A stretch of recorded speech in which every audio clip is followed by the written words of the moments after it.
we're going to compare two very similar lenses, the 7artisans versus the Viltrox 85mm F1.8. Both are autofocus lenses for full-frame system. By the way, I have made complete review videos for both lenses. If you haven't watched them, please do so before you watch this one.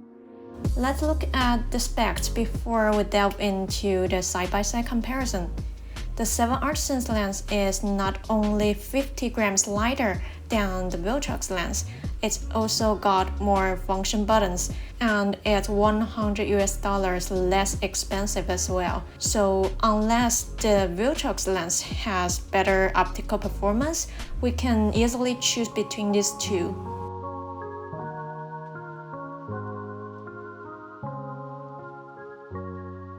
Let's take a look at details and background separation. The 85mm focal length gives you a very shallow depth of field. When the eyes are sharp, the nose is already out of focus. At f1.8, both lenses look pretty sharp.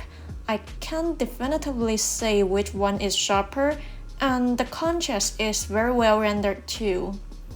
As for the bokeh, I think the 7artisans lens can achieve a slightly creamier shape, but the Viltrox lens is not bad either. When we step down to f4, we start to notice the bokeh from the Viltrox lens becomes a little bit edgy.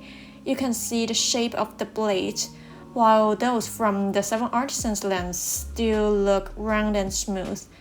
It becomes even more obvious at f8.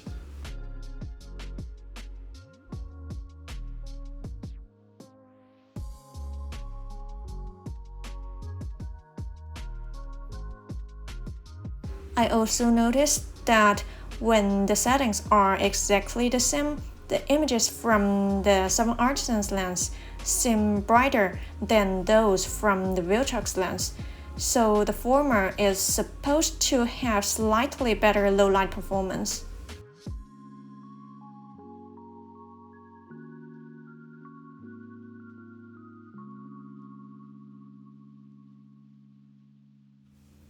Here I also want to show you how it looks when shooting in crop mode. It's the equivalent of 127mm.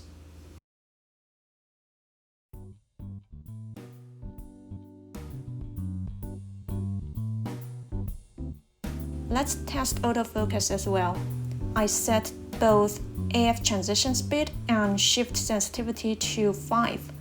In terms of sensitivity, these two lenses have very similar performance, but the 7artisans lens changes the focal point immediately, while the Viltrox lens changes in a very gradual way. This might make the 7artisans lens look faster in this kind of test. However, if you shoot a video in a real-world scenario, I don't think there is a huge difference. Both perform well.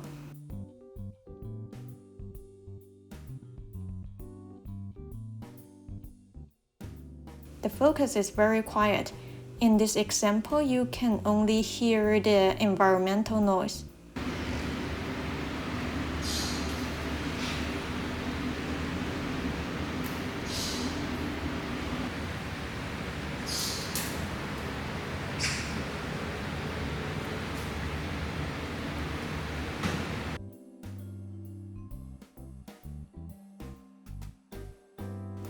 When shooting wide open against bright light, both lenses show some purple fringing, but the Viltrox lens has much more noticeable fringing.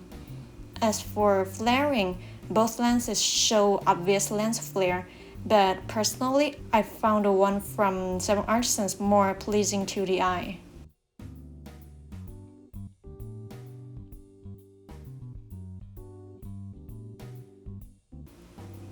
At f1.8, you can see very obvious vignetting from both lenses, and after stepping down to f2.8, both show great improvement. I think they have similar performance in terms of vignetting, but from this test, again we can see the images from the Viltrox lens are a lot darker than those from the 7artisans lens, even when the settings are exactly the same. Finally, let's look at the build. At the beginning of this video, I mentioned that the 7artisans lens has one function button and an AF/MF switch. Apart from that, it also has the aperture ring on the lens body, giving it a more retro style. As for the Viltrox lens, it's much simpler, with only a focus ring without any markings or functions. They both come with a lens hood and both have a USB-C port for firmware updates. I think I can confidently say the 7artisans lens wins over the Viltrox lens in almost every aspect. It has better background bokeh, faster autofocus, better chromatic aberration and flaring control, as well as more functions on the physical lens body. More importantly, it's $100 less expensive than the Viltrox lens, and it's newer too. If you already have this Viltrox 85mm lens, I would say you can keep it. It's still a very good lens. But if you have neither and you are choosing between the two, I would definitely recommend the 7artisans lens. I would love to know how you think about these two lenses. If you have tried any other 85mm lens, feel free to share with me in the comment area below. I hope you find this video helpful. Thanks for watching, and I'll see you next time.